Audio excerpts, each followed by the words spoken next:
James, Boro Fan TV. We've got the one and only AJT. We've just beat West Brom. Yeah. What's your thoughts on that? Now listen, first half, thought we deserved to obviously get the goal when we got it. George Saville brilliantly played, pushed for the obviously defender's legs, pushed in the bottom corner. I was really disappointed the fact that we conceded. Rodriguez, I feel like his goal, you know what I mean, when there's 5 Boro defenders in the box, you don't need to go and let someone else just run in, obviously, on goal and score it. Offside or not, it was a bit ridiculous goal to concede. Second half, you know what I mean, they went and took the lead, and then I did think to myself then it was a bit harder to come back. I was a bit fuming when they scored. In just the manner that it went in, mate. At the end of the day, Hugo's got the ball there. He doesn't even put his foot through it. He sort of just has a little sort of touch on it, if you know what I mean. And he's too busy with his hands on the other player behind him, isn't he? That's it, do you know what I mean? And obviously, you know what I mean, that chance fell to him, he missed it. They went straight down the other end seconds later, mate. Dwight Gale, I don't know if it took a deflection or whatever, but it ended up in the back of the net. And you look at it and you just think them chances may have cost us the game. They didn't, because of course, you know what I mean, the Boro got the 3 points, but the important thing to go on is we got to start taking our chances. And of course, in that game, it showed that when Britt Assombalonga came on, that's what he wanted to do. Why this guy isn't starting games, I don't know. I don't know what he's got to do. And I can understand his frustrations when he's coming off the bench, like Birmingham winning his games. And like here, when he's coming off the bench, he's got him 2 goals to get, you know what I mean, to obviously go and win the game. Well, Hugo have got them 2 goals. Would he have won us the game? We don't know. But what we do know is we've got a striker there that is proven in the Championship that he can score goals and win your games. And once again, he's done it. What's your thoughts on the formation today with 5 at the back? Do you reckon that's a bit too many at the back? Yeah, too many, man. Too many. May as well put a bloody bus in front of the goal. Do you know what I mean? We could have started with 2 up front, couldn't we? We could have done, and that's the way it should be, James. Every single week it should be 2 up front, no matter what happens. Whether Boro go 2 up front and Boro get beat, you don't then scrap the idea. The 1 up front, I don't know why we do it. Don't get me wrong, at times last season it worked and Boro won games. This season it's worked, we've won games. But when you're coming away from home to a place like West Brom, you want to see the 2 up front. We were 1 up front there, Boro obviously fell behind. When you go 2 up front, Boro win the game. And for me, that's an answer. For me, that's got to be a flag to Tony Pulis to say, look, when you play 1 up front against a top team in the Championship, against a playoff candidate who want to be up there, who've just been relegated from the Premier League, and they've still got Premier League players, they're going to come at you with everything. When they gave us everything, we couldn't handle it, and that's why Boro slipped behind. But when you bring the 2 up front, and when you just go a little bit more attacking, look what happens. You win the game against the highest scorers in the Championship. It's got to mean something. It's got, you know what I mean? It's got to spark something in your head.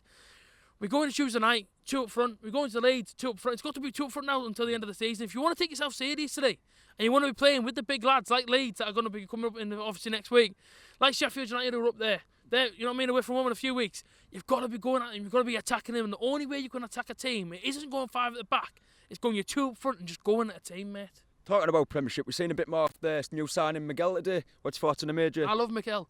Like I say, you know what I mean? Obviously Newport, I wasn't here for whatever reason, but Miguel today, first game I've seen him, and I just think he's just a boss. The experience in the midfield shows me it comes out, and he's getting the ball, and his head's up, and he's just calm, collected. No one's really getting past him. He's getting in there for the challenges. He isn't picking up many yellow cards. You know what I mean? Or should I say he isn't getting sent off or whatever for doing the challenge that he's doing. He's very much experienced, and he's just showing it now. And hopefully that can rub off on a few of the players, and hopefully they can just sort of almost like shine like he does and work with him. Yeah, absolutely. Work with him. He can give the experience to the younger lads as well. The likes of your Taverniers, Hugo, who still maybe he's getting up there a little bit and isn't confidence, isn't ready yet. You can see today when he had the chance, edge of the box, but Assombalonga same one he scored it. Hugo didn't. Maybe he can just bring out the confidence in these other players and maybe just try and bring them up. Maybe if he started with Britt and Hugo, Britt might bring confidence to Hugo. Well, look at Hugo at Preston when Hugo was banging in 20 goals plus because he had a man next to him.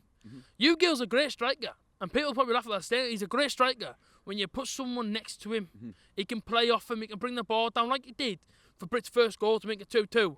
He got it on the edge, he had 2 men on him, he's seen he couldn't go for goal, teed it off to Assombalonga and he put it in the bottom corner. That's what he's good at doing. That's when he's at his best. We have a cracking partnership there in Hugo and Britt Assombalonga, but for some reason, Pulis will not play them both together unless we get enamoured, unless Boro look out of a game. Go your 2 up front now until the end of the season, and I guarantee you this, we will win games. Like we have done today with the 2 up front. That will happen more often if you just listen to the fans a little bit and just look at it. Do you know what I mean? The game completely changed soon as game soon as Britt was on. The game was completely changed. Yeah. We were Boro were 2-1 down, and everyone was looking around thinking this could be it. This could be it now. This could be it. 2-1 defeat, or whatever. Yeah. But he came on, point to prove, and he scored his 2. And Birmingham, he came on and scored the goal and won us the game. Yeah. What's more has he got to do to prove that he wants to be in the starting 11 every single week? Put him alongside someone, and both of them there will get you 15 goals, 18 goals plus a season. But playing one of them, you're only going to get half of that. Yeah. But surely you want both. You know what I mean? Surely you want that. Yeah. You know what I mean? So today was excellent. After we got level, Britt Assombalonga came on, and as I say, man of the match. You know what I mean? Changed the game. Was your man of the match? Assombalonga, man of the match. Yeah. I thought, mate, listen, he changed the game for us. He came off the bench and he changed the game for us. Yeah. I've come back from Tenerife today. I'm here. I was in Tenerife yesterday. I've come back today and I'm buzzing. I'm absolutely freezing. I cannot feel my fingers, but what I can feel is the 3 points, and I can also feel the passion when you come out of here and everyone's jumping, and that's what you want to see home and away. Yeah. At home, now, we want to see that atmosphere. Everyone's buzzing. Everyone's happy when they're coming out the stadium. We don't want to see the toxicness. Did it remind you a bit of Derby last year, the atmosphere in there today? It did a little bit, but the thing is, just to touch on the home games now against Leeds, we've got to make the atmosphere like it was then. Yeah. You're coming out and everyone's jumping all over. The atmosphere in there from start to finish. The Boro fans were class. Hopefully today, with the performance you have played today, it might bring the Boro fans into the home games a bit more, obviously. You'd hope so. But listen, like I said, Tuesday night against Newport, again, 960 plus Boro fans, you've got to be loud. No doubt we will be. Yeah. But against Leeds, when they're bringing 4,000 plus, you've got to out-sing them. We want a full house, don't we? You've got to have a full house. You've got to get behind the lads. If they're nervous to play at home, make them unnervous. Get behind them. Show the passion that you do at away games. And that goes for me as well. And let's just get behind the lads and push on now until May and see what happens. Thanks for coming on Boro Fan TV, Jay. Everywhere you go, everyone will know, we're Middlesbrough!